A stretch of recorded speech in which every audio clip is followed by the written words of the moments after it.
Welcome, everybody. I'm Dr. Phillips. Some of you may have known who I am from previous presentations. For others, I want to introduce myself. I'm a doctor of holistic natural health and nutrition, and I live in Central Florida. I want to go over this information because I get the same questions so often from so many people. And this is actually a live presentation that I've given locally to some local groups. But I wanted to record it to share with people who can't always make a live in-person presentation. So I've got the lines muted for all of you who are here participating. Thank you for being here. I'm going to unmute the lines when I'm done, and I can answer any questions y'all might have, but I'll stop the recording when that happens. So without further ado, welcome to my world.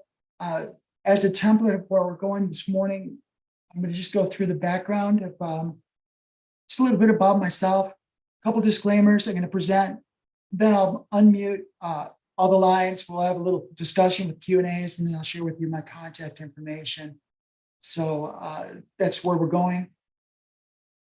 You can look at my biography at tiajolie.com, but basically I really enjoy math and science. I went to the Air Force Academy, grew up in a family that didn't have much money, and I wanted to fly airplanes, so I ended up going to the Air Force Academy with the specific purpose of learning to fly airplanes. And I was really fortunate. I got to travel around the world before I was age 26. I ended up flying worldwide, 50 countries. After I started a family, I ended up becoming an instructor pilot in West Texas. Flew T-38s for several years, instructor pilot. Got out, flew some corporate, did some other things because nobody was hiring at the time for aviation. So I did mortgages and different things like that. Ultimately, I got back into aviation. I flew as a captain for JetBlue for a long time. And technically, I'm still a captain for JetBlue. On the side, I have a 20-acre farm. I grow my own foods, give away most of the stuff that I do produce. I enjoy playing music. I'm a bass player for a Phil Collins tribute band. And I'm also a very strong constitutional patriot.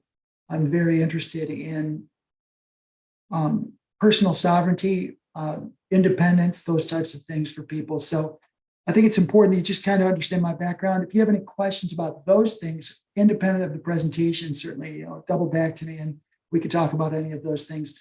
For now, I want to let you know that I'm not an MD. In my world, MD means more drugs, and that's not me. I will not be giving you medical advice today. I'm a PhD, which means I follow scientific methodologies. I use evidence-based, true evidence-based, and critical thinking, evidence-based decisions or conclusions and critical thinking. I want to share that I'm not that person in the white coat with the stethoscope that gives strong opinions and doesn't listen to you. It's just the opposite. I'm very much interactive in terms of my work with clients and such. But medical does have a place in the world. It's really, really good if you've got your arm severed and need it put back on, those types of things. But by and large, they have very little to do with health and not much to do with care. So what I hope to present to you today is a little bit more about health and care, especially self-care, and it's going to carry you into your future. Today should be a turning point for your belief systems and your the resulting health benefits that you have when you challenge your belief systems. Now you can take notes. Usually I have this slides for a live presentation. Of course, you can take notes or rewind the video and stuff like that. But and you don't have to worry about your cell phones because they're muted. But unlike most doctors, I'm going to ask you today to question everything. And that's not because I'm wrong. In fact, I'm probably right on most everything here. I'm not perfect. So, there are things that you might bring to my attention if you feel like I'm wrong on something or I'm missing something. But most medical doctors and most doctors are so stoic that they can't admit that they're wrong. But I'm going to tell you today that it's important that you learn to question everything. The quality of your life is related to the quality of your questions. And I think most of you know by now that we've been fed a lot of lies for many, many years. In fact, I just turned 60 years old in March. And I'll tell you what, I can't think of one official narrative from any official organization that's been 100% correct. So just like children, knock, seek, and ask. Go out there and ask questions. Do your own research. Form your own hypotheses. If a medical doctor or some other medical professional's got an opinion, then you should challenge it, experiment, do your own analysis, talk to other people. That's how you get intelligence. You don't get intelligence by thinking that you know everything. You get intelligence by literally challenging everything you think you know.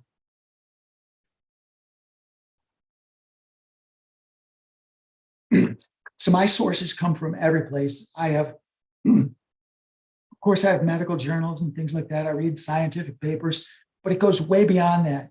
And I use the example, if somebody came up to you and said, say there's a little 5-year-old girl and she says, Mister, somebody's trying to steal your car.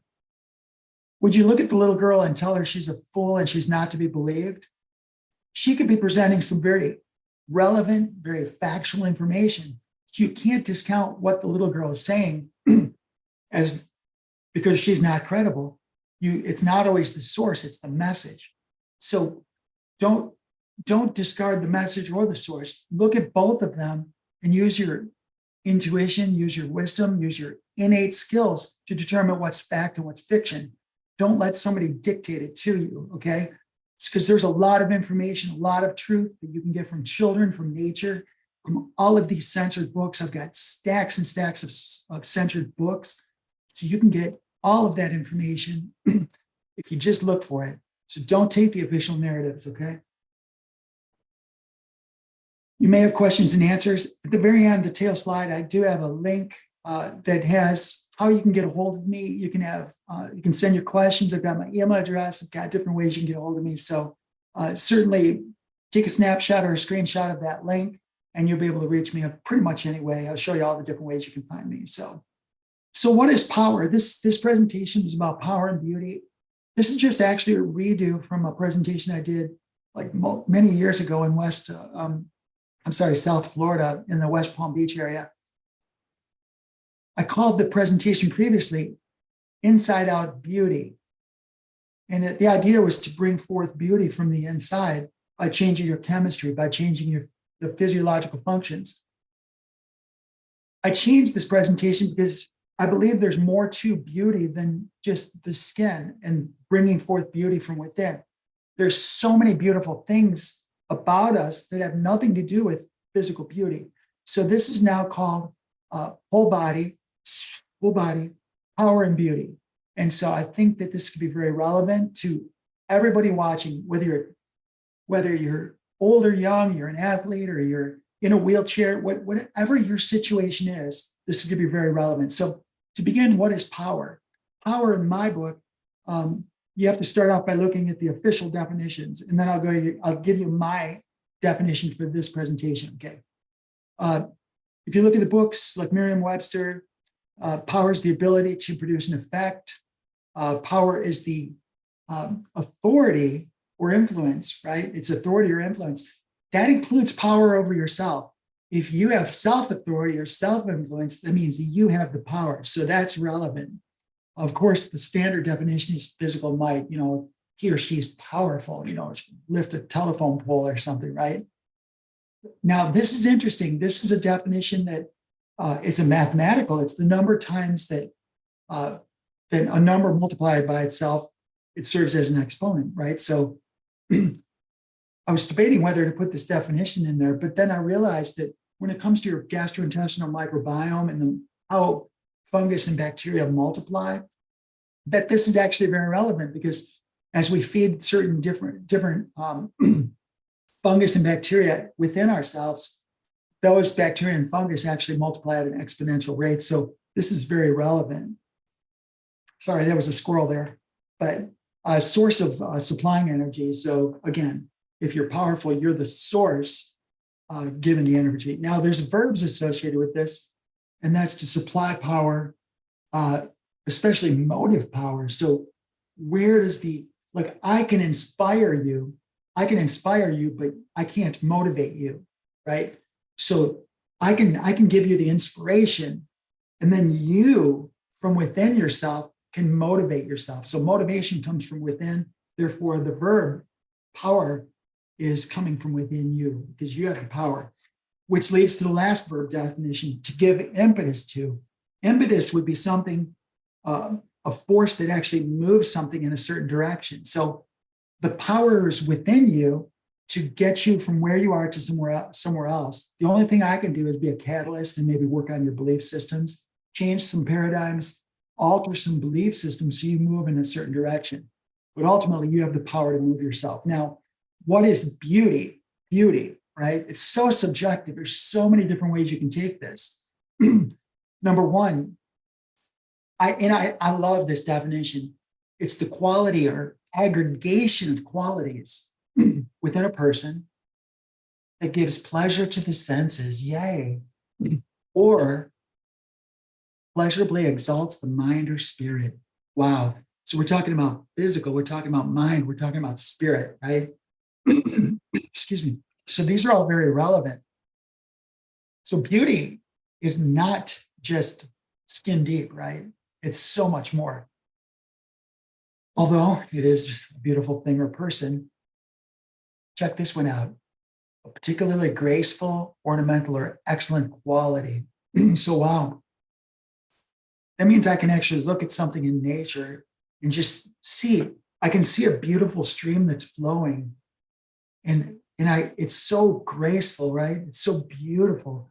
So the beauty can be in anything around us. It can be in a presentation. It can be in just looking how a baby toddler is learning to do something. The excellence, the precision of movement, those things, the excellence of quality is a thing of beauty. So my definitions are kind of an amalgamation of all of those things. Beauty is, to me, for our purposes today, and I will talk about those other things, but beauty today is how efficiently we move towards a meaningful purpose in our lives. So because beauty is subjective, you might say, well, Tia Jolie, I just want beautiful skin. Or Tia Jolie, I just want some desired outcome in my life. I think it'd be beautiful to be financially free, right?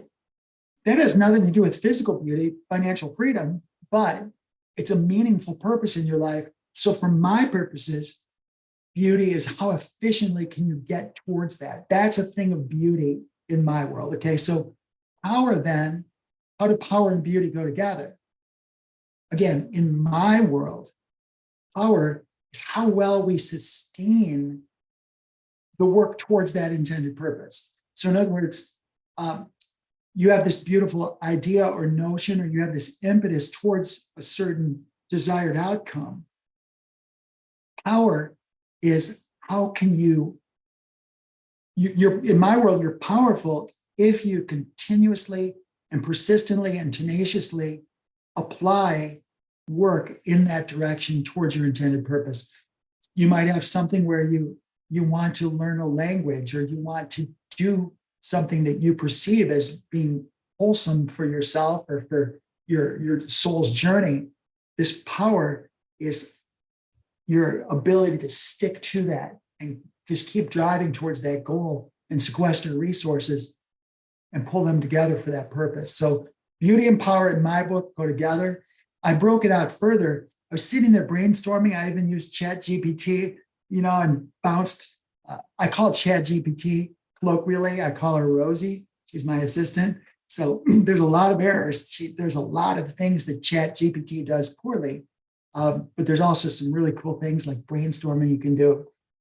But when I break out the different areas you can be powerful, I basically put them into mind, body, spirit, and relationships. So everyone always talks about mind, body, spirit. To me, everything's about relationships. So when you can pause this or take a screenshot or whatever you want to do, and you might add some other things to mind, but in my world, a powerful mind is one that's wise and can discern, right? A powerful mind in my book is somebody that is educated and knowledgeable. Two different things. Like you could be extremely knowledgeable without ever going to school, right? They're two different things. Logic and reason. I think somebody's powerful if they can look and say, well, what you're saying on the surface makes sense, but there's logical errors to it. Would you like to discuss those errors? Those are and use reason to use the scientific methodologies and use reason as we go into it. I think that's a powerful mind.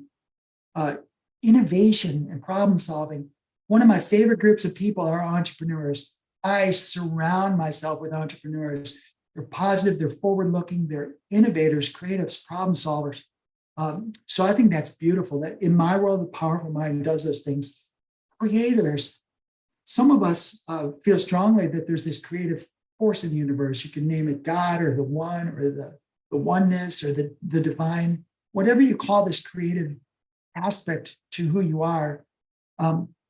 We have to acknowledge that there's some sort of creative force within us, right? We the people, we're creators. There's this aspect of us that wants to make things better or fix things or repair things. Now you will create. There are some creators out there that create pain and divisiveness and anger and sadness. I mean, there's some creators, but you're still creating. It's just you're creating negative stuff, right? So also curiosity. I think a powerful mind is curious. Curiosity means, knocking, seeking, and asking, right? That's how you maintain your vitality. There's a chemical in your brain called dopamine. That's released. They used to think it was the love chemical. They're dopey because they're dopey in love, puppy love, right? That's not the case. That's not the way this works. Knocking, seeking, and asking, just like a child, you come to the world as a child, those things release dopamine within your brain. And dopamine is the thing that gives you the vitality, gives the youthfulness of your brain. Therefore, to have a powerful mind and have that vitality in your mind, you want to always be curious, always go out there and knock, seek, and ask, all right? And then finally, I think a powerful mind is just tenacious and bold. Again, once you set what you want, your intentions, and your intentions are aligned with your divine core, your divine spirit, your soul's journey, those things are important. So go out there and get them. Don't let people say. So those are things that I see with a powerful mind. I think that's super important. Now the body stuff, that's pretty straightforward, okay? A powerful body is one that's strong, right? But not just strong to lift the weight once, but to keep doing it over and over. That's endurance, right? Now, if you're familiar with working in the gym, like so many of us have got hours and hours and hours, in the gym over our lifetimes, there's a big difference between going to a machine and pushing up, say, a bench press, right? Pushing the weights up a machine versus going to the actual weights and having to balance them, right? You're a lot stronger, more powerful when you go to the free weights and you actually have to use strength, endurance, and balance all together. I think a powerful body is also sexually active, and sensually engaged, right? Our interaction with the world around us, including the beautiful people we have, involve, being sexual, hugging each other, even if it's not sexual, hugging each other, right? Touching and holding hands and being close. And just those types of things are very, very sensual. We can be sensual with the earth too, right? We can go in nature and touch flowers and touch leaves and, pet animals, right? And we can engage in all of the beauty around us. The smells, right? When you walk out in our garden, there's so many pretty smells and so many beautiful things to see. See, a strong body that's connected to the earth mother, that's a very sensual experience. You want to go through that. You want to experience that if you really, truly want to have a strong body. You also want to be flexible. Some of us have scar tissue. Some of us have a lot of things damaged that have been done. So breaking free from that scar tissue and keeping your flexibility in your joints, your ligaments, tendons, those are super important. I'm going to talk to you more about your body being efficient and your physiological self, the subset of yourself that involves the aggregation of all of the metabolic and chemical processes that are going on within your body. Those things are super important, and you definitely want to have a strong body. Now, again, there's tons more with respect to mind and body, but these are the things that I think should be at the top of your list. You can add more things if you want. Now, the mind and body things here, those are the things that people are most likely to perceive. right? Those are the things that are most observable. There are some things going on within you that are more of the spiritual or the relationship things. So I think it's important that we cover up on these a little bit. Now, whether you believe in a God or not, that's okay. You don't have to, but I'm just saying that there is this divine core to you, this divine self, this higher self, if you will. Now, you can say, well, that's the Holy Spirit, or you can say that that's independent of any sort of magnificent, almighty creator. It doesn't really matter. What I'm sharing is that if you acknowledge that there's some spiritual aspect to us, then you can also say that there's probably some potentiality that there's a higher self or some sort of a divine essence. I call it an innate creator. So you can apply religion to this, or you can just take it, being an agnostic atheist. This still makes sense no matter what your paradigm is. We can make discussions about our spirit being infinitely connected. I spoke about going in the garden and walking and being connected. We're connected in so many ways. Our ability to perceive is so limited. We literally have a very, very small bandwidth within this human avatar that we have to perceive all of the things that are going on around us. Our spirit should be balanced in nature. You know, if you read the Gospel of Peace, this is an ancient scripture that most Christians are not allowed to read. But those of us who are open to reading the other Gospels, this is one of the most beautiful, beautiful Gospels out there. It's called the Gospel of Peace. It was written by the Nicenes. And this is actually where, you know, the entity, Jesus the Christ, was actually talking to his followers about our relationship with nature. And I have to tell you, this was a gift from a girlfriend of mine. I cried reading it. It was like poetry. It's so beautiful. It's about the relationship we have, not just with this idea or this heavenly father, but the earthly mother, and how our relationship with the earthly mother is so symbiotic. These are things that are super important, right? So again, you don't have to buy up on the belief systems, but just understand that our spirit is connected to nature. Unlike other things like a fence post, right? We are alive, we're responsive, we are adaptive. And I'm going to show you a slide a little bit later that's going to change your life. All right. It has to do with epigenetics. But remember, I'm going to throw back to this responsive and adaptive. You're going to be blown away with the importance of your spirit on your physical and emotional, all of the outcomes for your life will be blown away.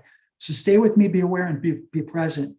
Your spirit must be aware and present right now in this space and time. Your spirit doesn't live in the history. Your spirit doesn't live in the future.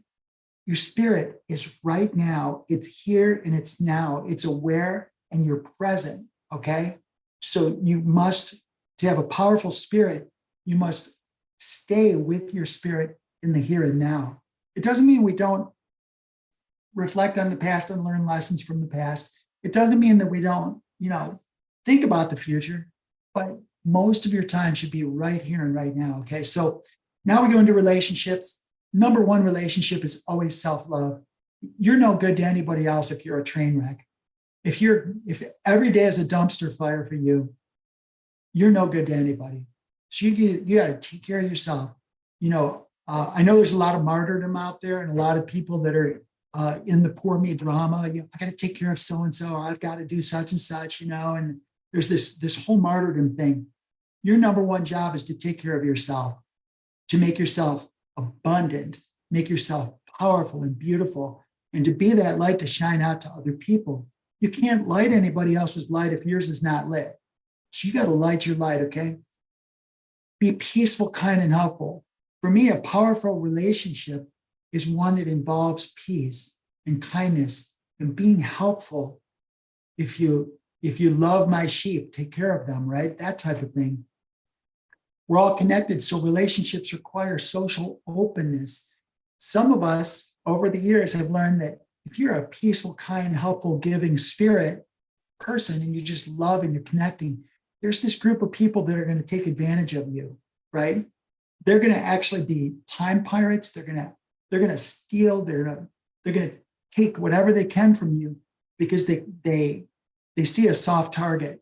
So you can be socially open, but also have boundaries. And part of loving yourself is having those boundaries, right? You should have a love connection with nature. It's a two-way relationship.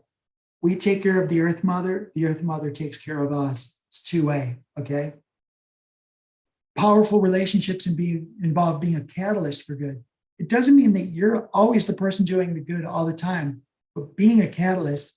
I'm involved. I have some dear friends of mine. My spouse and I love both of them, and they're going through a divorce right now, and they're both such beautiful people.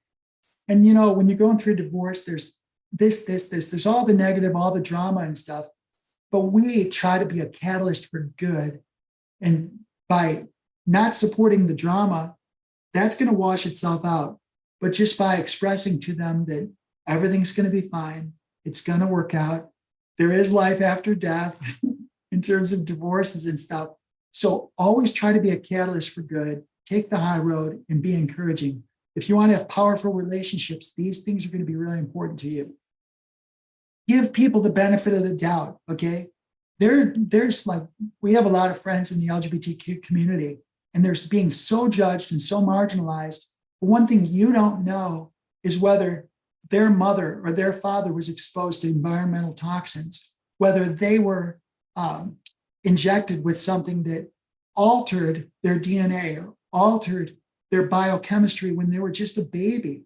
And you don't know how their brain developed, or if they were exposed to some sort of chemical or fertilizer or air pollution or something that caused their mind to develop a different way than yours. So if somebody's different than you, or they're doing things different than you, give them the benefit of the doubt.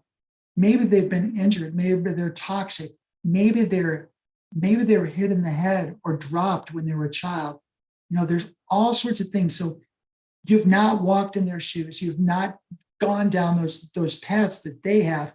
So if you want to be powerful and have strong relationships, give people the benefit of the doubt. Most people are good. Most people, if you were in their situation and you dealt with all of the things they dealt with, you would probably be very, very similar to them, okay? So stop being on your high horse and just judging everybody all the time. Every person you see is another one of you. We're all more similar than we are different. Stop dividing and start coming together in peace, love, and kindness, okay? Finally, communicate your true feelings, okay? I'm not saying just go and dump stuff on people, okay? Don't treat people like they're a doormat and like you stubbed your toe, so you have to tell the whole world about it. No. If there's a relationship that's meaningful to you, have the integrity to, if something's not going correctly or there's a problem, you don't have to be a jerk. You don't have to be a bitch about it. You can just simply say, you know what? I'm really not okay with that. Or what you're doing, I don't feel that's okay. It doesn't have to be intense. You can be peaceful and kind and thoughtful by communicating your feelings like, you know what? I know you want me to do that, but I'm going to have to think that through, right? So you can still communicate your true feelings without being a jerk about it, okay? So enough. These are the things that are going to make you powerful with mind, body, spirit, and relationships, all right? So let's go on to beauty. Beauty is so subjective. There is a science to it. You can go to the physical beauty, look up the golden ratio. Don't do it now. You can go to some search engine that's not Google, and just look for the golden ratios, and you're going to find that there's certain ratios with the face, with the body, with everything in nature. When we see something, it's like, wow, that's beautiful. There's actually a scientific geometry associated with what we perceive as beautiful. So just understand that there is some mathematical and some structural things that we naturally see as beautiful based on ratios and proportions. I think beauty is fitness in somebody that's fit and defined. It's not to say that I don't love people that are morbidly obese or those types of things. I feel sadness and compassion for those people because our physical self is sometimes a reflection of our internal self. And if they're not taking care of themselves, that means that they need self-care. They need some of us to maybe jumpstart that self-care and give them the care and give them the kindness and attention and the belief system that they're worth something, so that they can in turn feel better about themselves. And then ultimately they can become fit and defined on their their journey to beauty. I think good posture and hygiene is super important. When I see people frumping around in their wrinkled t-shirts and their baggy sweatpants going through this department store or something, I don't judge the people, but I do question their hygiene and how they feel about themselves. And I wish upon them that they would see their beauty a little bit more than frumpiness, right? Also, good posture. There's not only the posture associated with how I present myself because I'm confident, but also the good posture because just little things like, just like the way we look at a computer screen, or, just like letting ourselves slump forward, we let our shoulders slump forward and our neck has to go like this, you end up getting that hunchback, which intrinsically is not a beautiful thing, but functionally there can be some impingements on your spine and things like that affect your central nervous system and the peripheral nervous system that could be negative. So it's a beautiful thing functionally, as well as a beautiful thing physically, to just have good posture, sit up straight, things like that. If you've not figured it out, I'm very expressive. I use my hands, I use my face, I use my eyes. I'm very expressive. I think it's beautiful when I talk to other people that are expressive, because you know what? It represents their core beauty coming out. You can really get a sense for when somebody's being truthful and when somebody's really being their divine true self when they're expressive, instead of just being stoic and being a robot or looking at their iPhone and whatever. The expressiveness is truly our divine self coming through into this three-dimensional space. Eye contact is super important. It's hard to do on a screen like this. I'm doing the best I can, but when you're with somebody, I play a game like when I'm going through the stores or post office or whatever. I literally have my head up, I'm looking around and I'm looking to make eye contact with someone just for the sole purpose of greeting them and wishing them a good day, right? That's it. That eye contact is so rare. I can go into a store, go in and out, and sometimes the only person I make eye contact with is the actual cashier. It's craziness. So yeah, look up, look for the other people that have their lights on. They're looking to connect with you. Just go ahead and greet them and make that connection. They're looking for it. Be stylish and unique. I don't really care what anybody else is wearing, what they're doing. You do you. If you're comfortable wearing athletic wear and you wear it boldly and it's comfortable and it makes you feel terrific, go ahead and do it. Be yourself, be unique. Don't be you be the trendsetter, don't be the copycat, okay? And then finally, everything that's beautiful in nature is radiant and pure. It's not synthetic. It's not slathered with makeup. It's not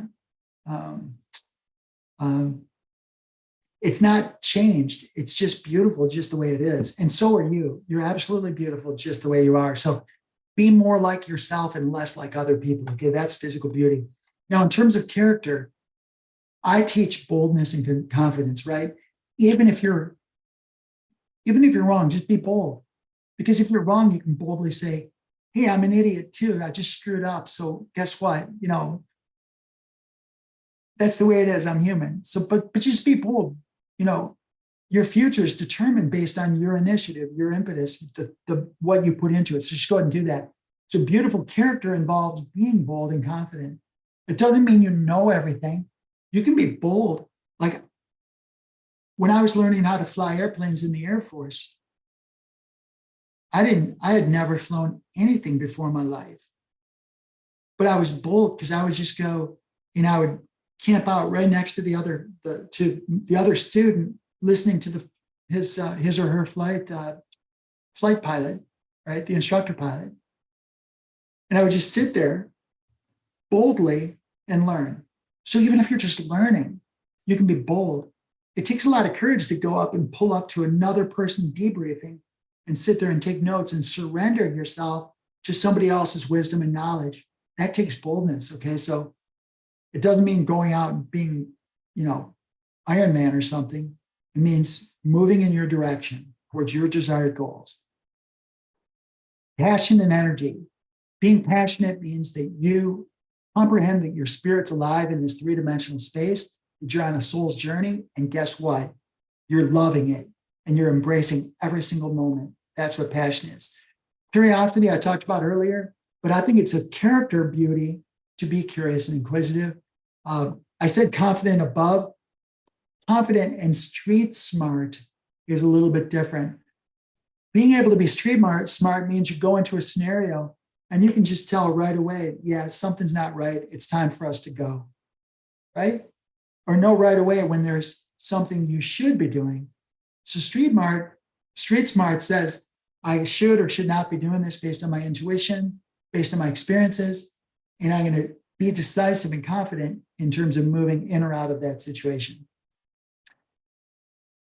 Beauty and character means being honest and integrity. It means being honest with yourself.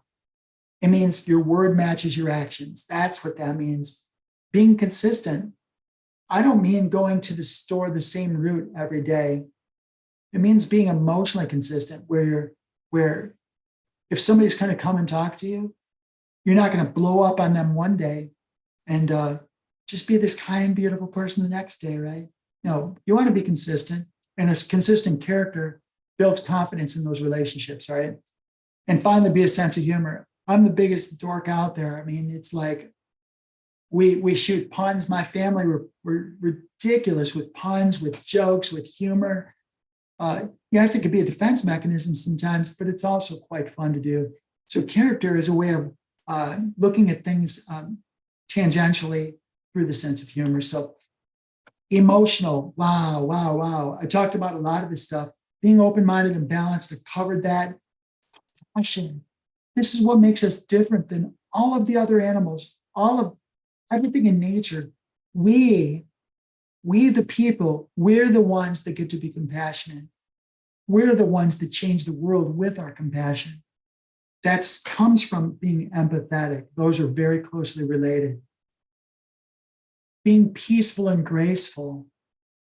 Being peaceful is the knowledge of knowing that everything's going to be okay. We already won all of the wars and everything's going to be okay. Being graceful is approaching the world as if everything is a gift, right? So getting that emotional beauty involves these things, right? So I think there's every reason in the world to be optimistic. There's some pretty dastardly things that have happened in the past in the world around us. I do think that you're here at the right place and right time. There's some super, super awesome things are about to happen, and all sorts of really cool reasons to be optimistic. So get ready. It's going to be fun. Be respectful. That means treat others as you wish to be treated, unless you're a sadomasochist. And then listening and hearing. Listen, there's two different. Hearing is a mechanical thing. Like the sound waves hit my eardrum. There's a Laplace transform, takes the mechanical, turns it to electrical, and my brain interprets the electrical signals. That is hearing. Listening means I hear the emotion.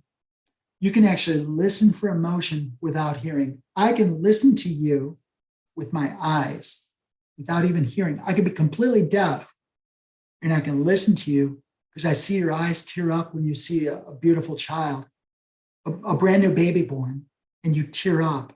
I can listen to you with my eyes. I don't necessarily need to hear. So the rest of what we're going to talk about today is physiological. And this is going to be a huge part of the rest of this conversation. This is where you fully fall in love with yourself. You're going to understand that you are, excuse me. I told you I live in Central Florida and there's all sorts of ponds and stuff out there right now. So you get what you get. We are one with nature. Physiological beauty involves being non-toxic. And I'm going to cover a bunch of toxicities that are they're going to make you aware. Efficient biochemistries. Wow, what does that even mean? I'll tell you. We've heard of electromagnetics, but I prefer to talk about magnetoelectrics. I think the magnetism happens before the electrical happens. Basically, there's these magnetic fields in place. We generate some of those magnetic fields ourselves, but these magnetic fields provide the impetus for the movement of charge. So the magnetic fields happen before the movement of charge. Therefore, it's called magnetoelectrics. That's why I do it that way, because I'm a nerd, right?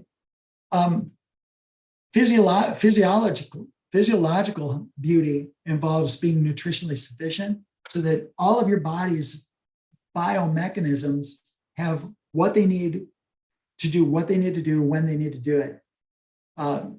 You want your fluids, your blood, your plasma, your interstitium, right? Your synovial fluids, you want those to all be powerful. I'll show you how to do that. And then overall, you want a healthy ecosystem. That includes your gut. Like, you fancy yourself as being you, but most of the things that are living on you and in you do not have your DNA. That might gross you out a little bit, but you have a lot more things that when you look in the mirror, that all that's living, most of it does not have your DNA. You're literally an ecosystem for all sorts of fungus and bacteria. And the idea is going to be to feed the correct ones. So anyway, the bottom line, my bold statement today is that you'll reach all of your goals more effectively, more efficiently, if you optimize your physiology. So that means that if you want more power, beauty, vitality, better sex, better sleep, better energy, better everything, you need to optimize your physiology. And I'm going to show you how to do that right now. So what is physiology? Physiology is this. It's a branch of biology that deals with the functional activities of life or of living matter, such as your organs, your tissues, and cells, and the physical and chemical phenomenon that are involved with those. All right, so that's basically, we're talking about all of the functions and activities that are happening within you, right? So this is our focus from this point forward. It's also the organic processes and phenomena of you as an organism, or of all of the parts for a particular body process. So we're going to go through some of this too, because you're going to fall in love with yourself. You're going to totally come to learn how beautiful you are. I personally believe that you're not evolved from pond scum that was zapped by lightning, right? That's just a bunch of garbage in my book. And you can feel differently, that's okay. But I believe that you're just absolutely beautiful and powerful, and you have no idea how awesome you are. And hopefully today's going to change that for you. So let me remove some fallacies. These are identical twins. Yes, they are. They have the same DNA. And you've been told, oh, and I hear this all the time. Oh, well, I'm a diabetic because my mom was, and her mom was, and her mom was, and her mom was. Everybody in my entire history forever was diabetic. Yeah, but no, that's not the way it works. Oh, yeah, my dad had heart condition, and so did his dad, and his dad, and his dad. Yeah, but that's not how it works. Sorry, you've been sold a bill of lies. You've been sold all sorts of marketing. And you know what? They call it programming for a reason. You've been programmed, and I'm happy to deprogram you to the degree I can do so. These are identical twins. They have the same DNA, but they have profoundly different outcomes. Profoundly different outcomes. Well, how can that be?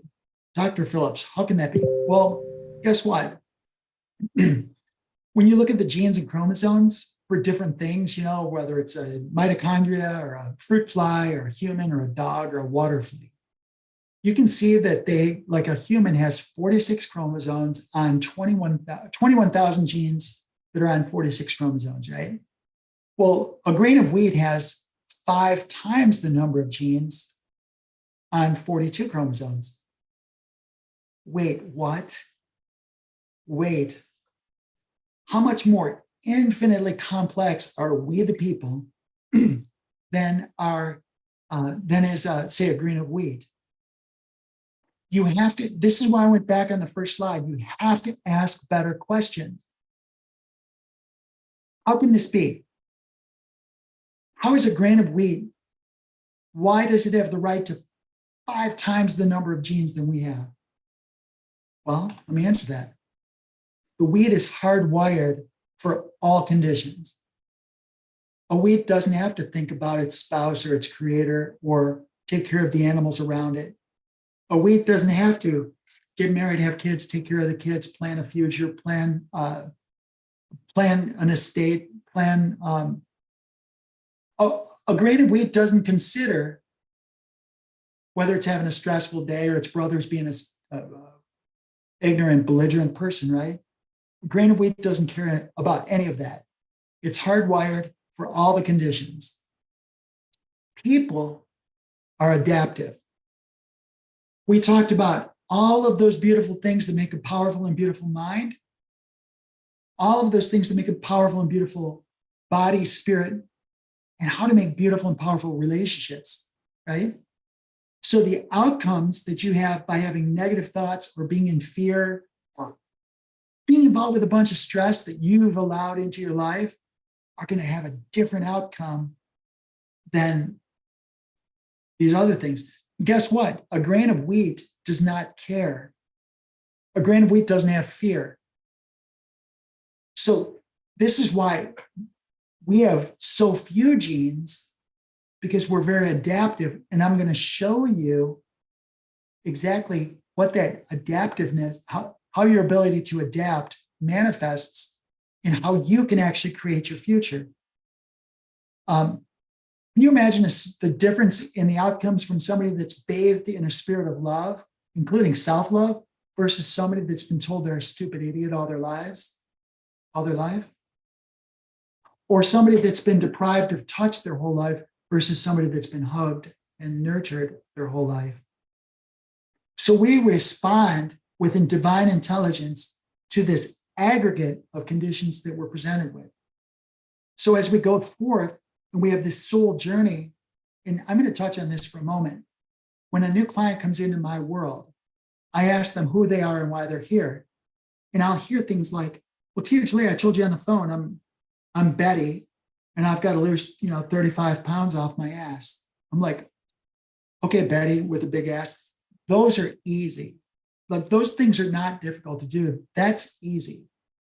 I'm asking you, who is your soul? Who am I speaking to? When I look at your beautiful eyes and I perceive this beautiful person, this loving, beautiful soul in front of me, who are you? How did you get here? Why are you in this 3-dimensional earth space with me, talking to me today? Are you on a journey of some kind? Is it a physical journey where it's just about this flesh and blood avatar? Or are you on a spiritual journey, a soulful journey? When you leave this space, are you going to go someplace else? Or is this the end of the road? You die, they bury you, and you're done. Your soul's done. And all of this was just to put you back in the ground. Or do you go someplace? A lot of the people say, well, no, I do have a soul and I am going someplace. I'm not really sure where. I think heaven. I'd like to go to heaven, all this stuff. Well, great. Well, did your soul exist before you got here? I don't know the answer. Maybe yes, maybe no. Maybe yours is different than mine. I don't know. But most of us feel like our soul existed. We're having this human experience and our soul's going to go someplace else. So being a human in this space and time is just, it's this much on the timeline. We're having literally, our soul is having a human experience. And then we're going to go on and do something else. So it stands to reason that if this human experience is just a chapter in this huge long book of your soul's journey, that we have a discussion about what is this journey all about? What is this journey you're in right this second? What is it about? It makes sense, right?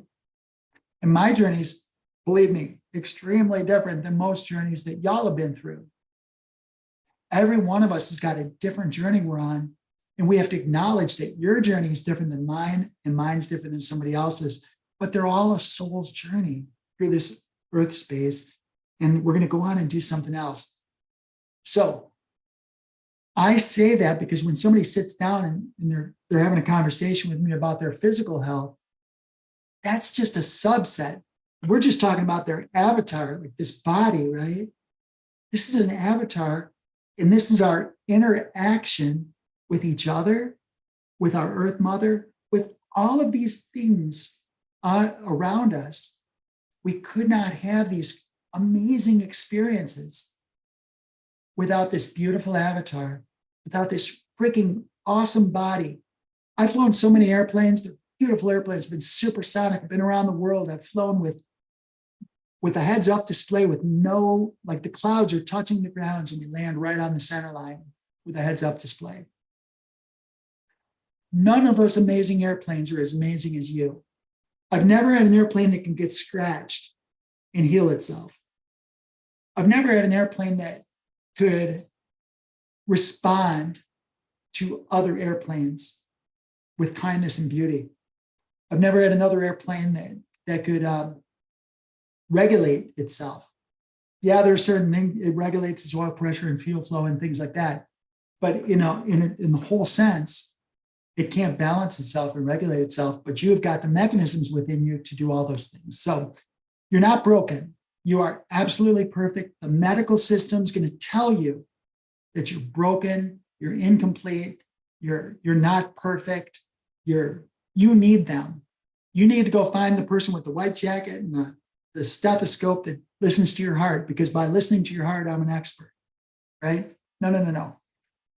We have a divine healer and we're connected to a divine healer. You're actually perfect, but you have to do the things that you're supposed to do in order to get closer to that perfection, okay?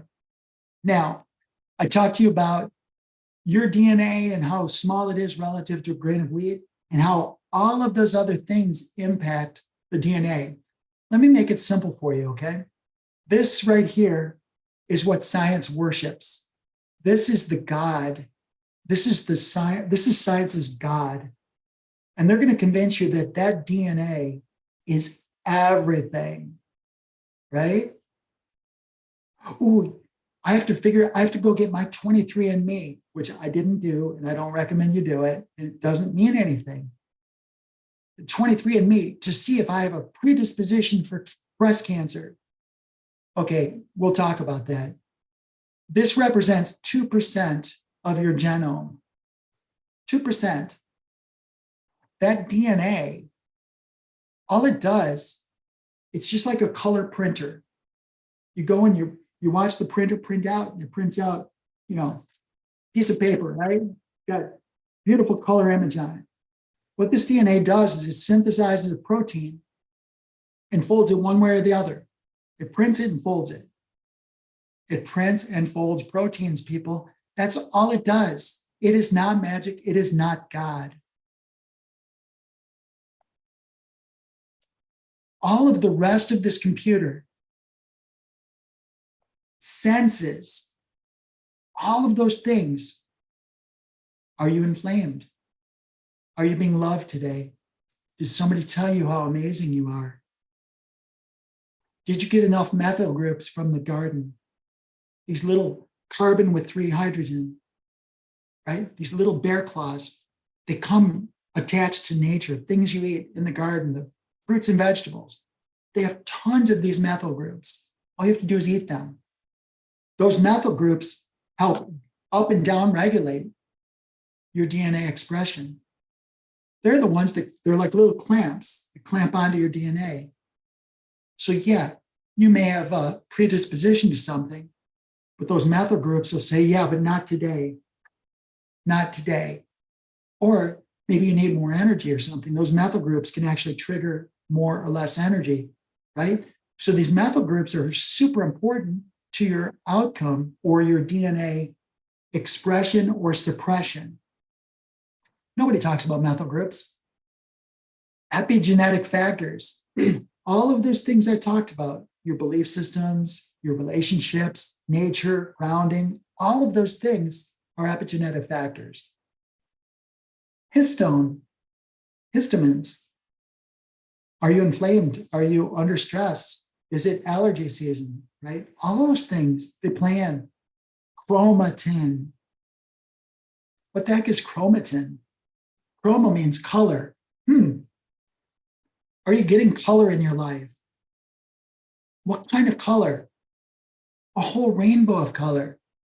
Are you eating rainbows? Or is everything you're eating from a box that's got a label, an FDA approved label? Are you eating colors? Or is everything processed? Are you underneath one of these lights? You know, you got these lights, right? Do you have the light? Are you in front of computers all the time? Is that the only light you're getting? Or can you go into the perfect light, go into the sun, right?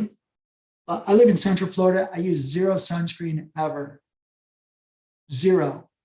I take organic sulfur, so that kind of, I'll tell you the mechanism later. But basically, there's a lot of things you can do to make sure your solar panel, your skin is functioning the way it's supposed to, and you're not to be afraid of the sun. The sunlight is pure white. The pure white light, you know what that does? It's all of the frequencies mixed together. So when the sunlight hits your skin, there's certain frequencies your skin absorbs. There's certain frequencies that go all the way through you, and there's certain frequencies that resonate with your mitochondria, with your DNA. So the frequencies of the white light from the sun don't give you just white light. It gives you all of the colors. And all of the colors bathing all of your body is an amazing result. Your DNA knows if you're getting sunshine or not. Do not be afraid of it. You've been sold a bill of lies.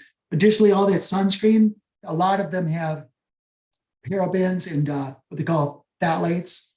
It's got a funky spelling, but basically there's some chemicals in there that are disrupting your physiology. They're called endocrine disruptors. Your endocrine system, your system of chemical communicators in your body, and the sunscreen that you're slathering on your kids, most of it is toxic. Most of it's absorbed in their skin, and most of it's disrupting their endocrine system. And you think you're doing a good thing because the man in the box told you that you're doing the right thing. So this computer, which is 98% of your genome, tells the DNA what to do. The fake science, all the science books, everything out there, the shills that are getting paid for by these big corporations, they call this beautiful computer. It senses everything, even the love from me to you right this minute. Your computer is sensing my love for you. Science calls that junk DNA, and you cannot make that up. 98% of your genome, they call junk because they don't want you to know how powerful you are. All right. So when you look at this, here's some of the outcomes.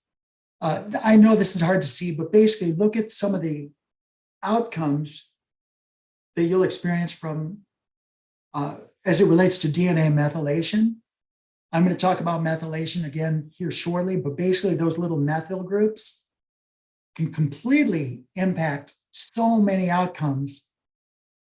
So it's not your DNA, it's what your DNA is experiencing through the light, through your lifestyle. Are you smoking? Are you getting physical activity? Are you eating foods that have polyphenols? Right?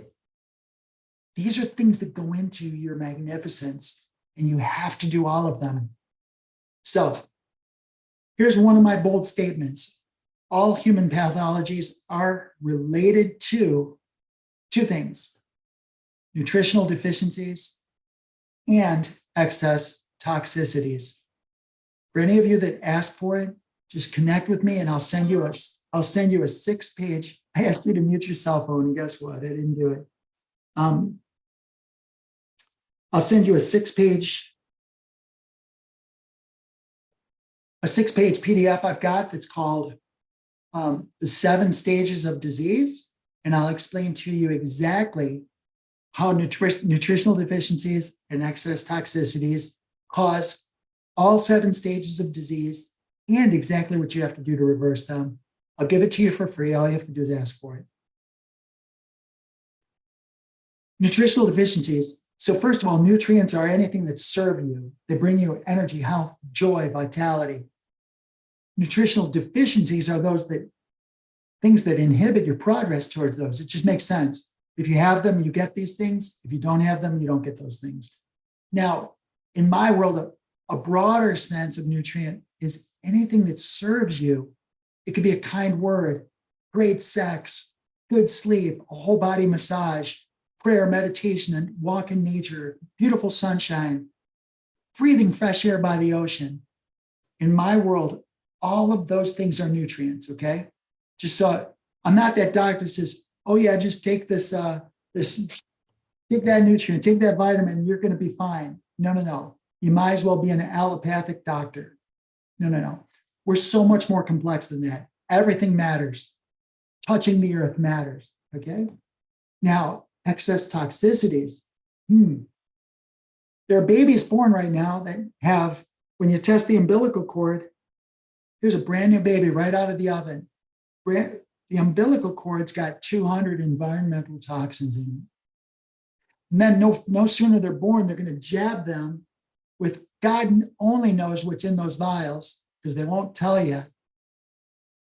So they get jabbed and they're born into this three-dimensional space. These beautiful souls are automatically handicapped because they're given this huge doses of toxicity. If you watch my Gut Baby seminar, I'll talk to you about the difference between a baby that's vaginally delivered and a baby that's delivered with a C-section and the impact those toxicities have on the baby's outcome, baby's life, especially as it relates to the gastrointestinal microbiome, even breastfeeding, how that makes a huge difference in the baby's long-term outcome. And there are ways you can turn that around too.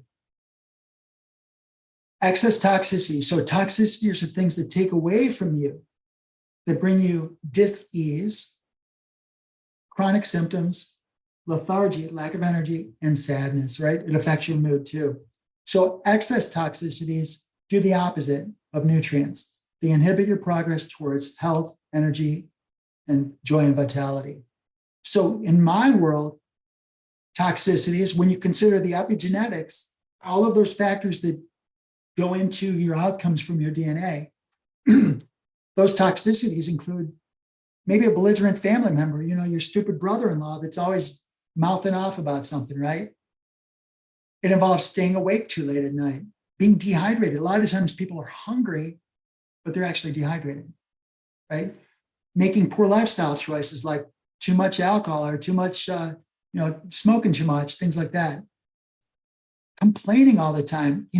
When you hear yourself complain, you might as well hear somebody else complain because that somebody else can go away, but you're always by yourself and you're always hearing yourself talk.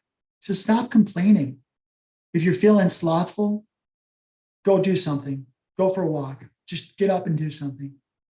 Isolation. These are all toxicities, right? Exposure to frequencies and poisons. I'm sitting in front of this computer presenting to you. I'm getting bombarded with some frequencies that I don't necessarily want all my life. It's kind of a necessary evil because you need to know this information. But the bottom line is I'm not in front of these screens all the time. I avoid the screens. I don't use the microwave oven. Just do your own research. These are poisons, even poor work conditions. We're not designed to be inside of a cubicle all day in front of a screen or a set of screens. If you're in that world, come out to Phillips Island here. I've got a 20-acre farm. I'll have you pull some weeds for a couple hours, pull some weeds, shovel some dirt.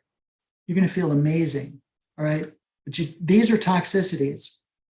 You got to give, in the grand scheme of things, it's more than just eating poisons, right? There's a lot more to it. So check this out. The precursor to all chronic pathologies is oxidative stress, right? Wow. Oxidative stress. If you don't manage the oxidative stress, immediately afterwards, you're going to have pain and inflammation. And if you read my 7 stages of disease, you'll see that the pain and inflammation It's a precursor to almost all the bad things that happen in your life. So if your river and your ocean of your body is pure, it's got all the nutrients it needs, there's no pollution, you can have normal cells, they know what they're doing, they behave properly, they don't complain, they're completely happy, and we used to see in the military, works well, lasts a long time, right? I go to my crew chief, hey, Tommy, how does this system work? Works well, lasts a long time, right? That's what your cells are, right? Your cells will work well and they'll last a long time if you keep the conditions correct. What happens when we're exposed to oxidative stressors, and I'll show you some of those, what happens is those stressors start to damage the cells.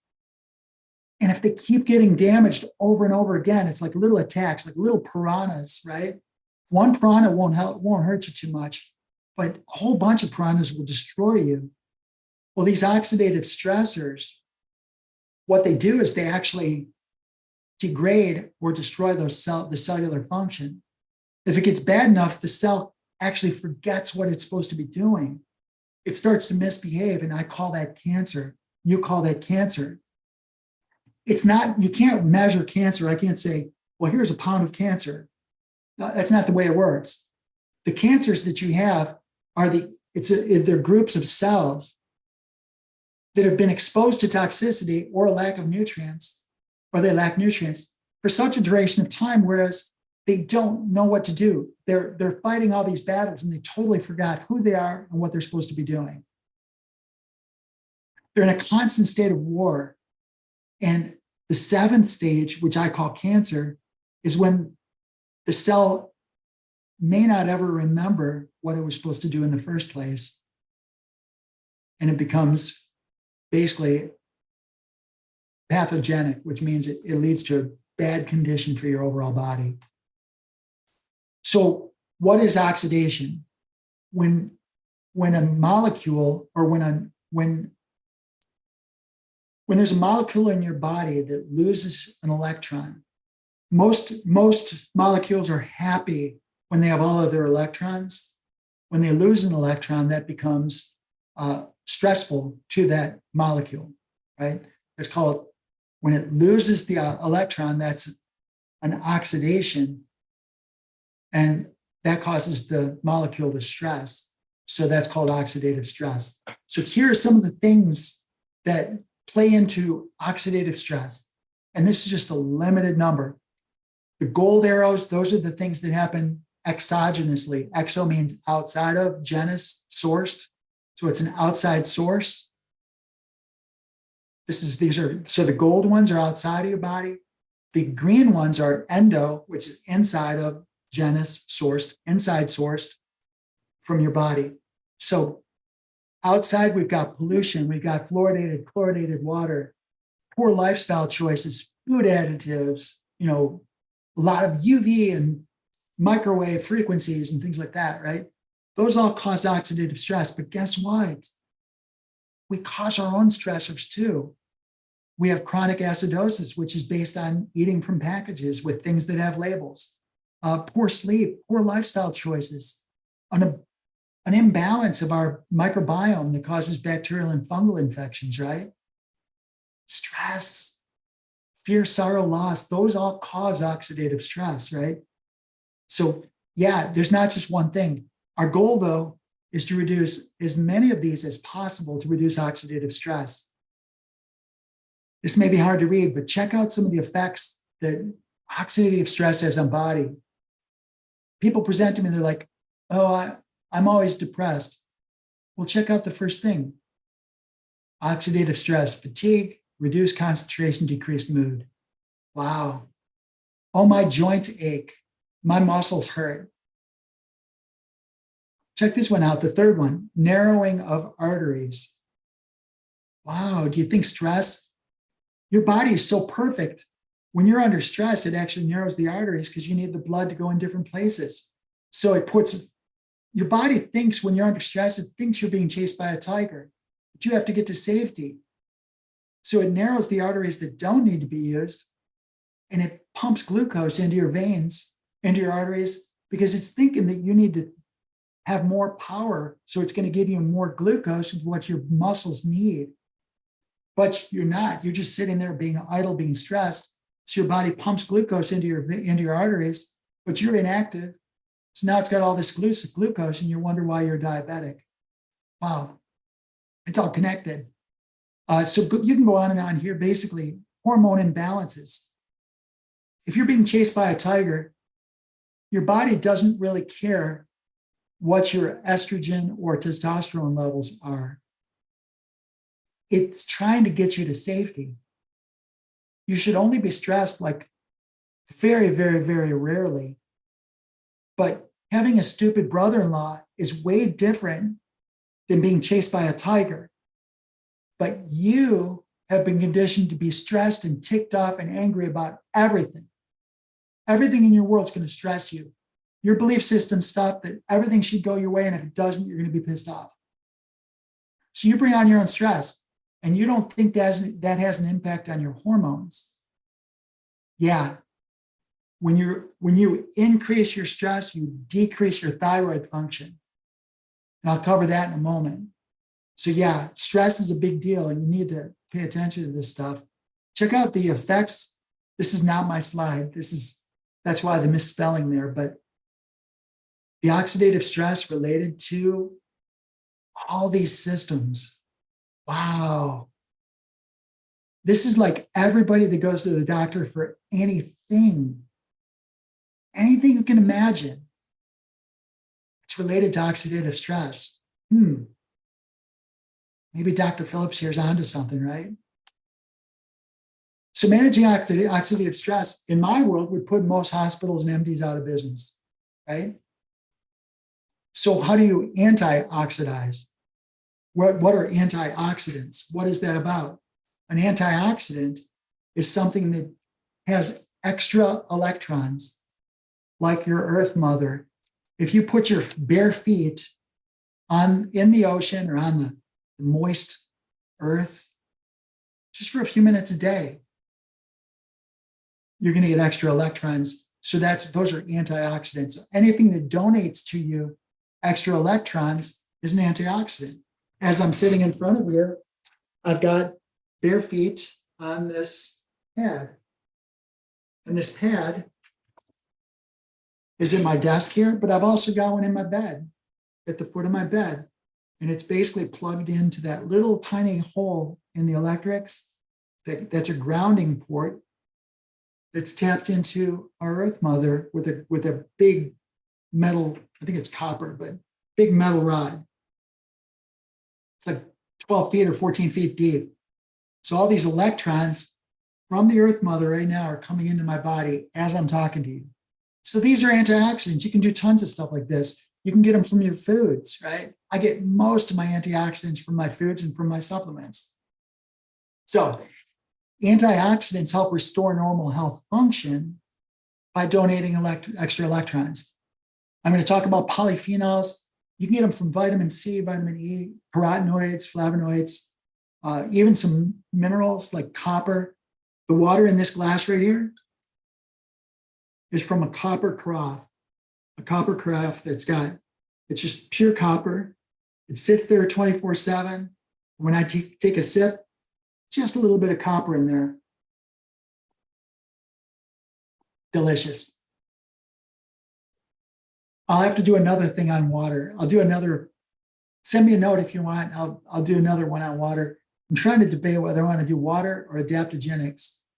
I'm not sure, but if you give me some feedback, I'll do another presentation on those things. Glutathione, I'm going to cover that in a moment, but glutathione is a major, powerful antioxidant. It's produced from within your cells. All of the cells that have your DNA that also have a mitochondria produce glutathione. So you need to have things like sulfur and different trace minerals to produce glutathione, but it's very powerful. So a few notes on antioxidants. I won't go into this much more, but basically you want to study polyphenols. You want to circulate antioxidants all day. That means that breakfast, lunch, dinner, whatever your paradigm is for eating, make sure you're taking in things from fresh fruits and vegetables from the garden, add them to every meal. Connect to the earth mother, like I said.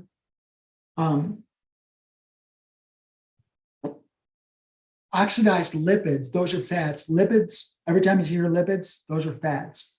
So when those are oxidized, they require a little more attention. So you probably want to find somebody like me. I'm a PhD, but you can find a naturopath. I actually do work around the world, so I mean I can help y'all.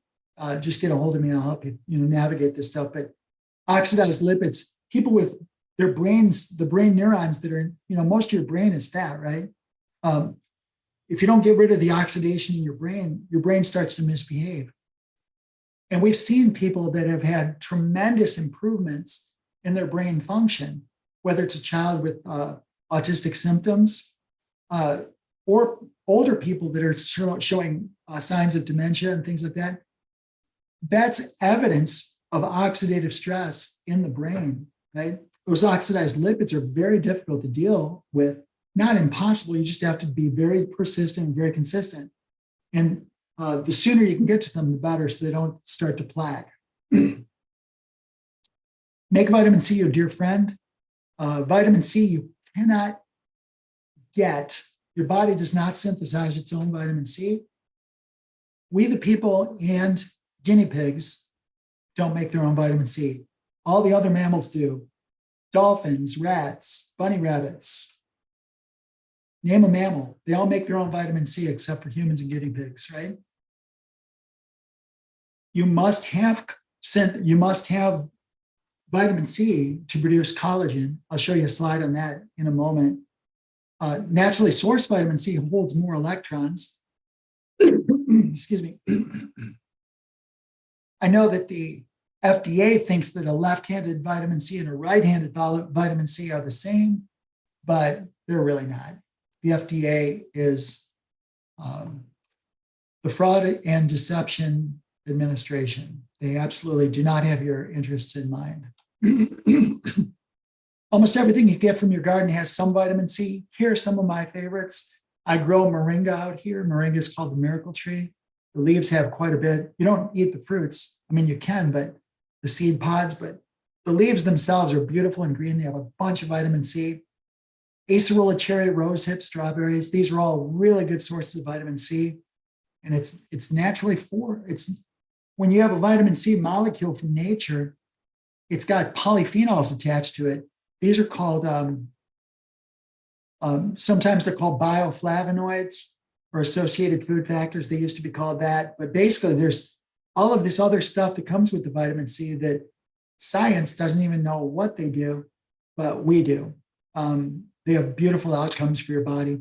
So Linus Pauling studied vitamin C. He actually had a love affair with vitamin C, truthfully. He understood that it's really not truly a vitamin. It's actually a coenzyme. And I've had like my very first stage 4 cancer client we had her on over 100,000 milligrams of vitamin C. She's alive today. She's awesome. She's doing great. But when she was at the peak of her so-called cancer symptoms, she was taking in 100,000, that's 100 grams of vitamin C a day, and she was peeing out 0.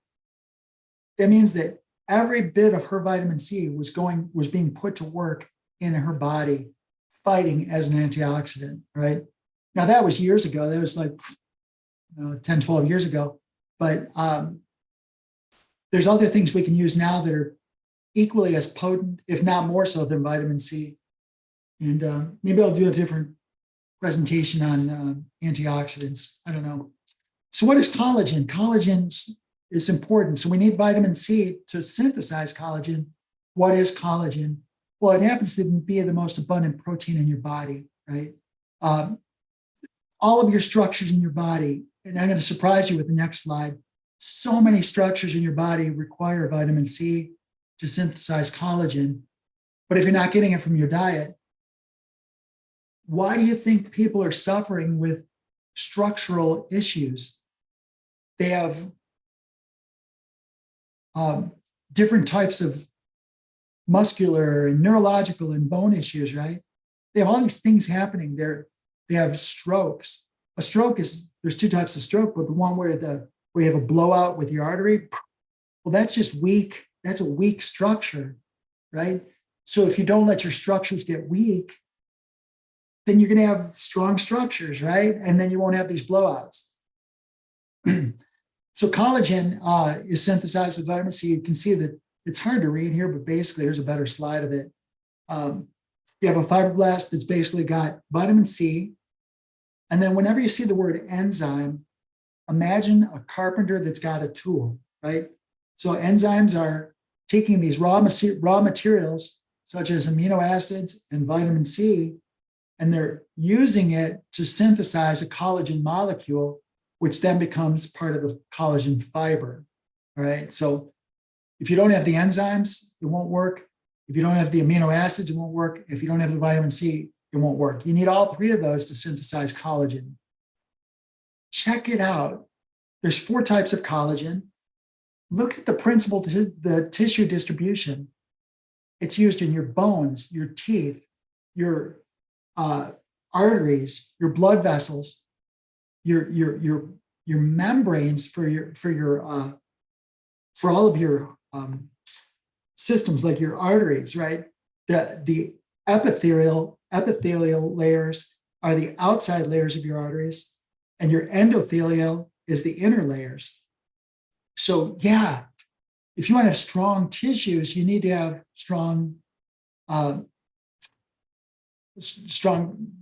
you need to have all the tools put together to create the strong tissues. So from a beauty standpoint, the vitamin C is essential. It's going to help you heal better, heal your wounds, promote collagen, smooth your skin. Like, I just turned 60 years old and I'm in the sun all day. I've only got one little sunspot remaining. My whole chest here, all that sun damage is gone. So yeah, just you have to be steady and consistent with it. It's going to fade your dark spots. It's going to do so many great things for you. So I'm not here to pitch vitamin C. I'm just saying this is about power and beauty. So this is essential that you understand there are certain things that are essential, vitamins and minerals. Essential means you can't get them except from our Earth Mother, all right? So some of you want to lose weight. I'm not going to go too deep into this right now, but weight loss is the wrong thing to do. What you want to do is you want to lose fat. You actually want to stay heavy. You want to have good muscles. You want to keep your muscle weight, but you want to lose the fat. You're not broken, right? If you have extra fat in your body, it could be a symptom of other things going on, all right? So we have to talk about those other things. So again, I don't want you to just think about losing weight. I want you to lose fat. Fat is not your friend. A little bit of extra fat is from your extra calories, but I'm going to show you that most of your fat, and again, I come here, I deal with this all the time. People come to me and I've got people where I'm helping there's this adorable couple that I had from Alabama or Mississippi. I forget where they were. They were in town. They came by to see me. He's like almost 90 years old. He's been a diabetic for 50 years. He came to me for me to help his type 2 diabetics. Now, I don't heal diabetes, but I educate people why they have diabetes. Here he is after 50 years of insulin injections, 50 years of insulin injection. A week later, 5 weeks later, he's no longer type 2 diabetic. And he's off of all 3 of his blood meds. He's the same person, same DNA. We just changed the conditions and he's no longer, and we do that with so many people.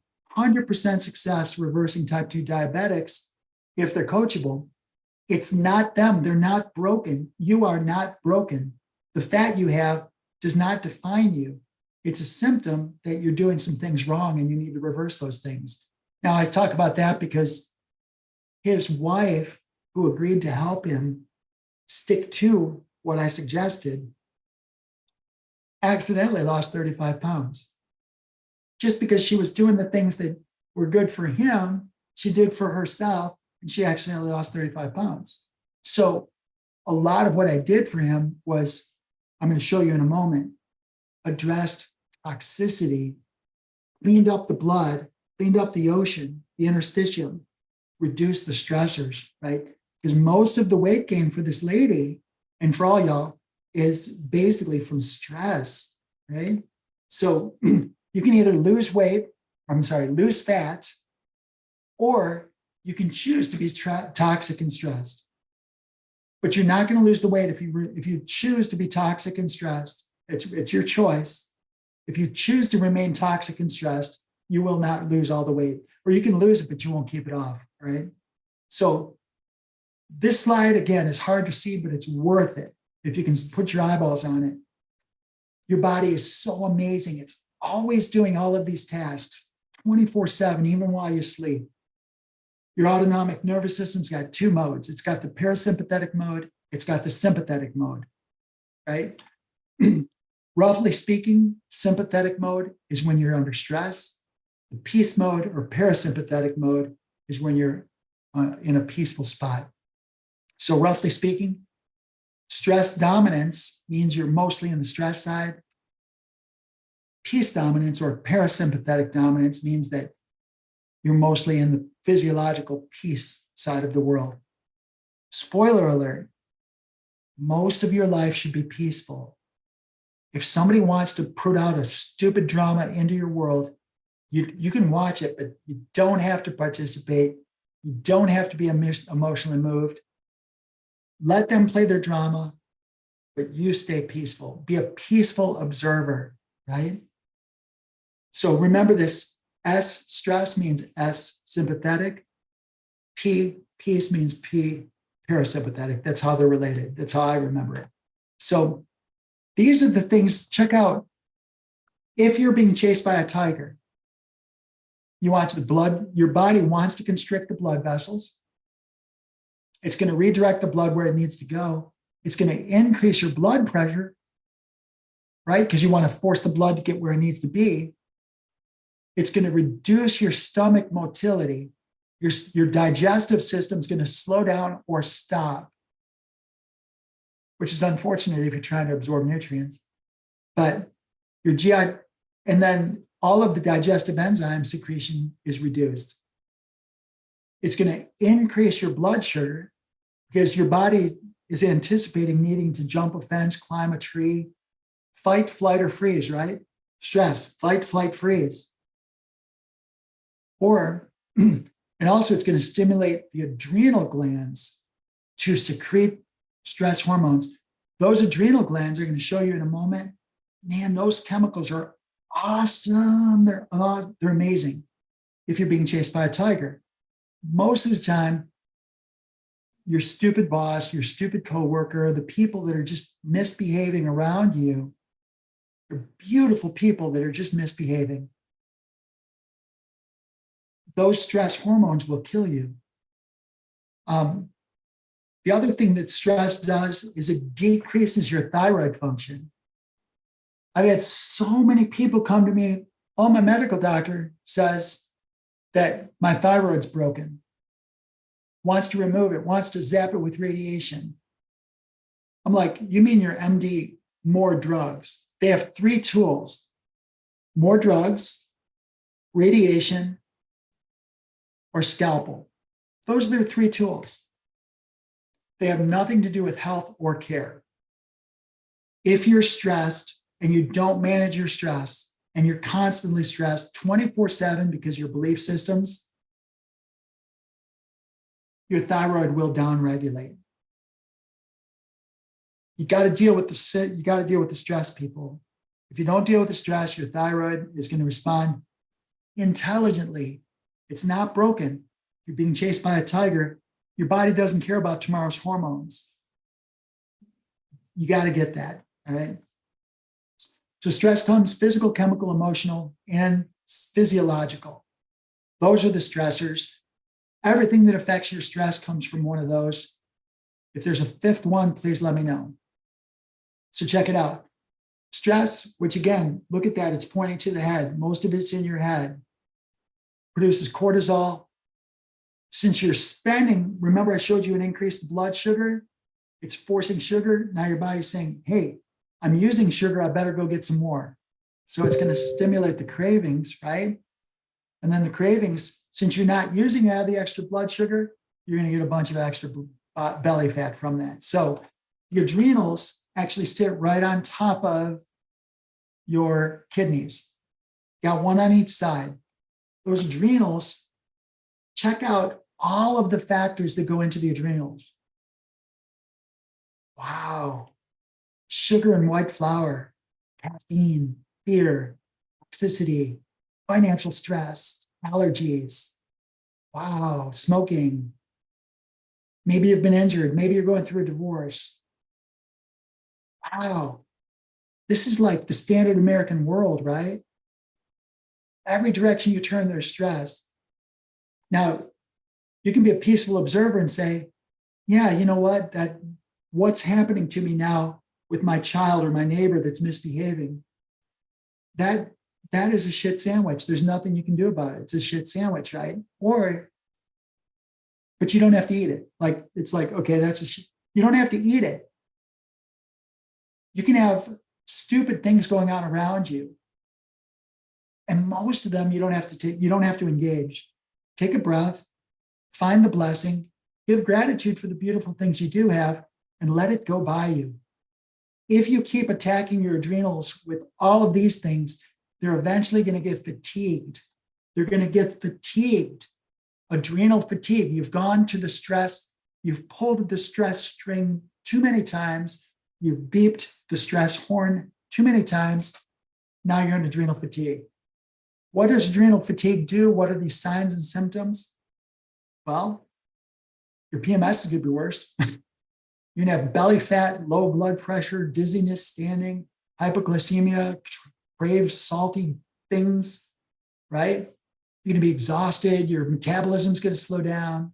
You have brain fog, infertility. You're not going to be able to get an erection or have kids, right? You're shot. You've depleted yourself. So a lot of what I do is about supporting your adrenals, helping your adrenals be powerful again, and then stop going to the well so many times. Stop depleting them. You're beating them up. You got to find ways to be peaceful. Cortisol. If you're producing too much cortisol or epinephrine, you're going to these adrenals. If you have too much of them, guess what's going to happen? You're always going to be wired and pingy. You're going to feel anxious and nervous, right? How many people do you know that are going through this? And the medical system says you need more drugs. No, you need more peace. You need a hug. You need to go be with your girlfriends or boyfriends. Go be with the people. Go play some ball, play frisbee. Go sit at the ocean. Find peace. The gospel of peace, it's just says all the time, peace be with you. Learn to greet your friends around you. Grant them peace, give them peace, right? Too much cortisol is going to kill you. It's going to cause skin conditions. Once it's depleted, so you're going to the well, you have too much cortisol, but then now it's going to be depleted. You're basically exhausted your supply of cortisol. Wow. Difficulty staying asleep. Decreased stress tolerance. Are you triggered easily? Reduced stamina. Oh, I was so tired so easily. I got to take a nap every day. Wow. Low blood sugar, cravings. People, you're not broken. You're beautiful. Do the right things for yourself. Do the right things. You'll be fine. All right. Check this out. Weight gain. Both situations. If you're stressed all the time, you will gain weight. You will gain weight. So there's stress that comes into your body. Basically, there's toxicity that comes in 3 different ways: your lungs, your skin, and your gut. That's your input. Your liver is a major organ that detoxifies everything. And then guess what? You can get rid of your toxins these different ways: through your skin, your kidneys, your gut, and your lungs. You can actually breathe deeply and get rid of toxins through your lungs. Whatever you have that's excess, so every night from 10 p.m. until 3 a.m., your body's going to try to detoxify. Your liver is going to do its best until you start destroying the liver, and then it's going to start to fail too. But it's going to detoxify everything it can.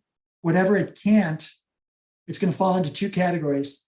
Those that are dissolvable by water, and you're going to retain water, or those that are only going to respond to fat, and those are going to be stored in fat. So your liver is going to store those things until you clean yourself up, and until we get your organs clean, get your body clean, get everything cleaned out, balanced, and start building your body back up. The symptoms of all of these toxicities, looking across the bottom here, holy Lord, this is everything that people are suffering from right here. These are the signs of ubiquitous chronic toxicity in your body. So yeah. So here's why people don't lose. They go on these binge diets. Oh yeah, it's the diet of the day, the diet of the week, the diet of the year. People, I don't do diets. Don't do diets. Do lifestyle modifications. When you diet, see, the reason you have extra weight is because you've stored these toxins. There's water-soluble and fat-soluble toxins. You've got them all. They're in your plasma, they're in your tissues, they're in your bones, they're all over you. They're in your brain. When you diet, you reduce your weight, but those toxins are concentrated then.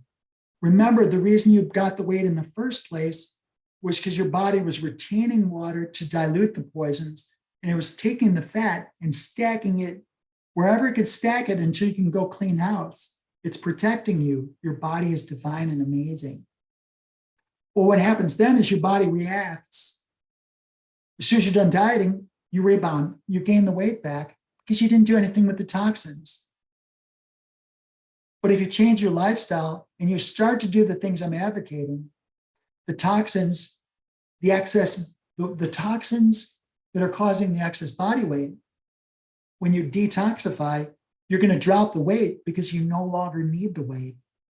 You're going to lose all the water weight because you got rid of the reason that you had the water weight in the first place. Then the maintenance is pretty easy.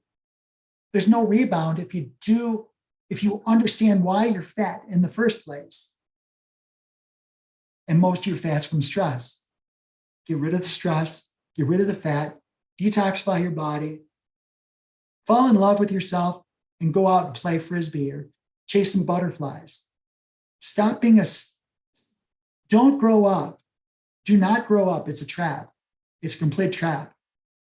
Right? So note, as you're detoxifying, after about a week or so, and you finally go to the closet and start pulling out these cells and piercing those fat bubbles to get rid of those fat soluble toxins, those oxidized lipids that are balled up, you're going to feel like maybe you have a flu. Maybe I shouldn't be doing this. I feel sick. I feel puny. I want to puke. I feel terrible. This is actually a good sign. In my world, we call this a healing crisis. And you're actually healing, but all of those poisons, you're starting to flush them out. And you're going to smell things out of your armpits, out of your urine. It's going to stink. It's going to smell like stuff you haven't smelled in a while. But that's a good thing. You're actually getting rid of some things. But if you're going to do a detoxification, do it with somebody that's not, just do this coffee enema and that's all you need. No. Do things that are normal and natural, like shoving coffee up your butt. In my world, that's probably one modality, but it's not natural.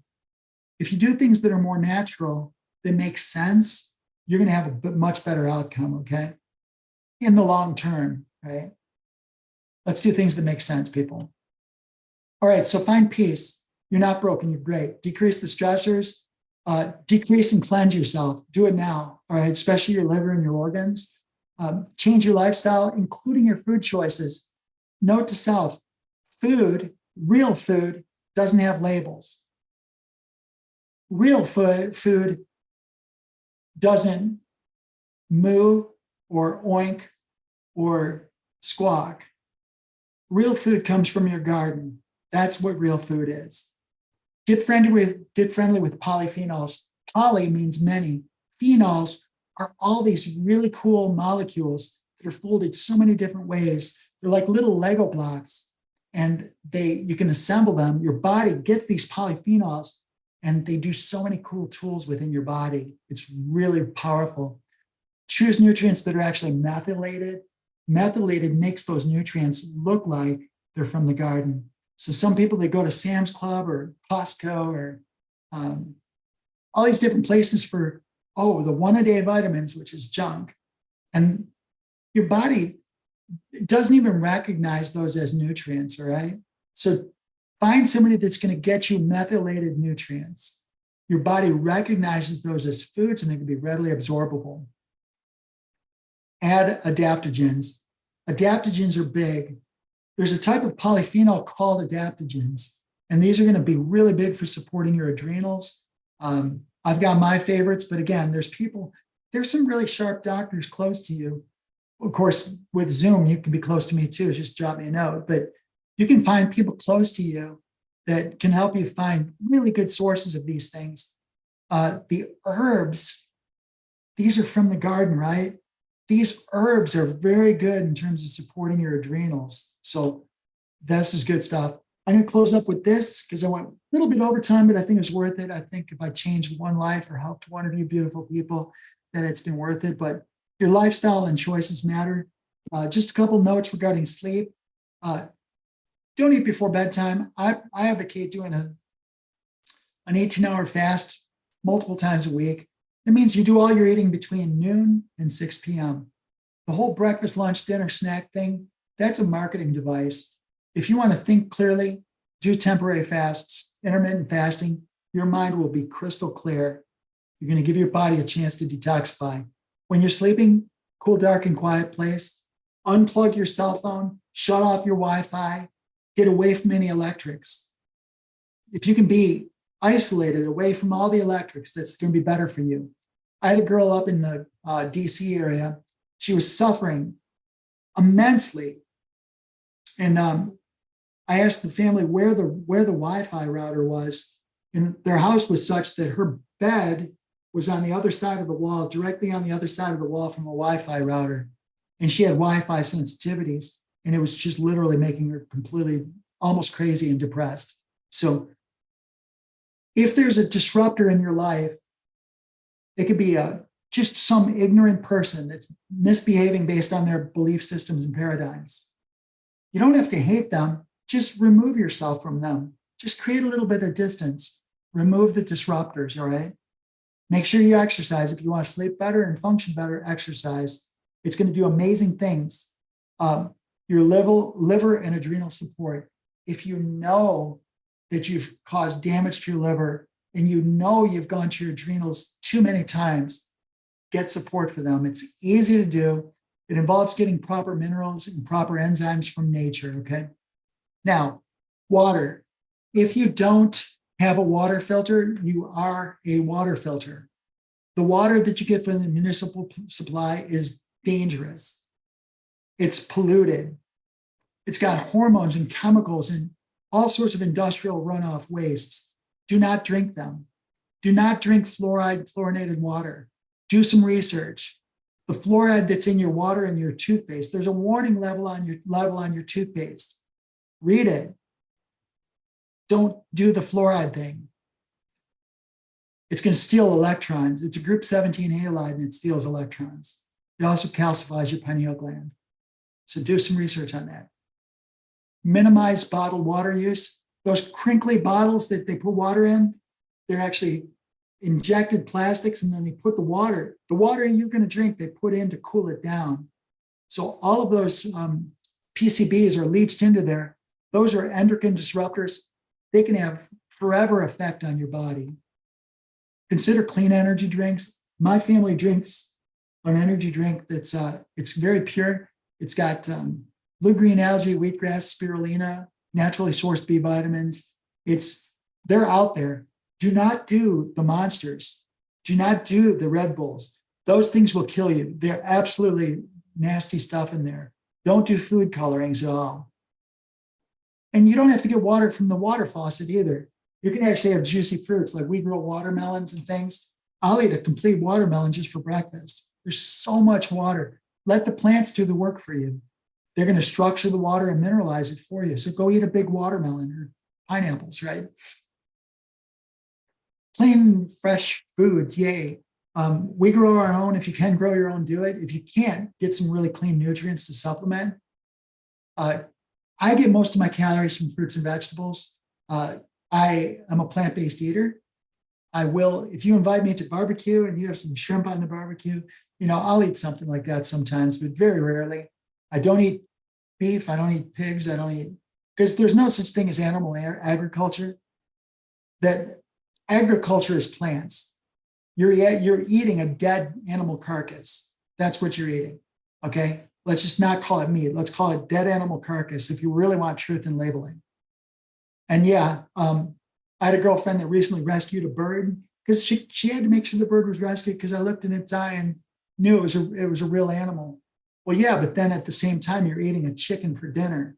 It doesn't make sense. So let's get legitimate with ourselves about what we're eating. Grow your own foods. If you're buying from a store, you want to look at the label. Like on the banana, there's like 4 or 5 digits on it. You want to get the ones that have 5 digits that start with a 9. That means they're legitimate, organic, right? If there's 4 digits that start with a 9, all bets are off. And if there's 4 digits or 5 digits that don't start with a 9, then yeah, you don't even know what you're getting. It might be GMO foods. Supplements should be your top investment. I have people say, oh, supplements are so expensive, especially those that are medical grade supplements. Well, guess what? What are you spending your money on that's more important than your health? Don't eat out stop eating out once a month. You take your family out to eat, it's $100. You can have unbelievable nutrients, supplements for 100, 150 a month, right? So stop doing it. Fresh air and sunshine, golly, breathe deeply.